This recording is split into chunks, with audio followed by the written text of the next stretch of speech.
Hello po. Ayan, magte-test na naman po tayo ng urine. Titignan naman kung infection po siguro. Ang pagkakaalam ko po pag nagte-test ka ng ganyan kung infection ka. Ayan, magte-test si buntis. 36 weeks na po ako dito. 1 week na lang po manganganak na ako. Maaga po ako manganganak kasi nga po high-risk pregnancy at saka may history po ako ng surgery. So, suggest po ni doktor ng OB-GYN ko, maagang panganganak nga po. Ayan, magte-test na po tayo. Yung color dapat nagmamatch dun sa bote. Pag hindi nagmatch, may diferensya po yung ihi natin. Ayan, so gaya po ng sabi ko, 1 week na lang po manganganak na ako. Ayan, laki na po ng tiyan ko. Ayan, blood pressure ko naman po dito. Medyo mataas po yung blood pressure ko. Siguro po, sobrang kaba na kasi nga po 1 week na lang, manganganak na ako. Mataas po yung BP ko. Pero sabi naman po nila, okay naman po kasi nga po, buntis tayo. Madami pong nag-iiba pag buntis. So, wait lang po natin. Medyo nakakakaba nga po kasi CS section po ako.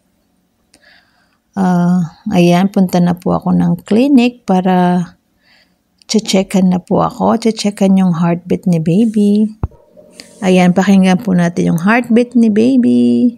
Alright, looking around. 138 today, so good. Is that normal? Yeah, it's pretty normal, yeah. So, okay naman po yung heartbeat ni baby. Laging normal. So, lagi pong healthy si baby. Ayan. So, for today po, mag-NST po tayo. Non-stress test. Titignan po kung stress si baby. Diyan po malalaman kung stress si baby. Hindi ko po alam kasi nga po first time mom. So, ayan po. Watch na lang po natin siya. So, 2 beses po ako mag-NST. Titignan nga po kung stress si baby. So, ginagawa po nila yung NST bago manganak. So, para makondisyon nila yung si baby. Siguro po ganun. So, kaya po nang sabi ko, first time mom, hindi ko po alam to. So, sinusunod ko lang po si OB. Ayan. NST po ang tawag dyan. Matitignan po nila yung heartbeat ni baby, yung paggalaw ni baby. Watch na lang po natin siya. It's just okay. Plug in the wall.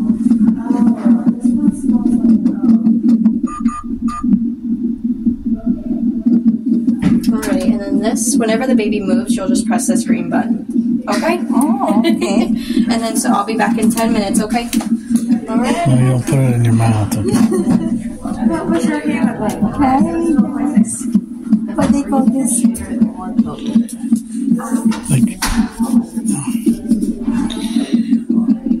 Thank you for watching. Don't forget to like and subscribe. Bye-bye. How many times you press it? I don't know. 5 times now? I'm just focusing on how many kick I got.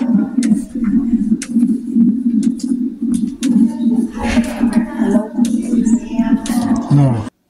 So, yan po yung sinasabi ko. Pag nag-move si baby or gumalaw si baby, i-press po natin yan. So, dyan po nila malalaman kung stress nga po si baby. So, pinipress ko po yan pag gumagalaw si baby. Ang dami ko pong press dyan. Laging gumagalaw si baby. Active po si baby. Healthy po si baby. Okay, back na po natin siya para marinig po natin.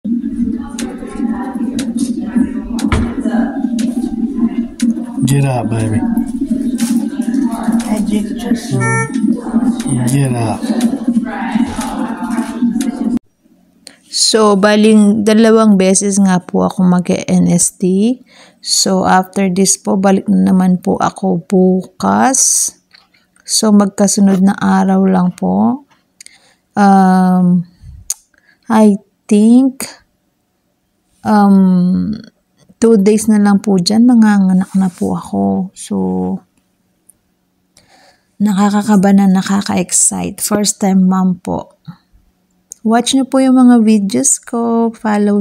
Subscribe po kayo sa YouTube namin. Oh, is that like when they think it moves? I don't know, I just press. They got her hooked up to a Richter scale, like earthquake thing.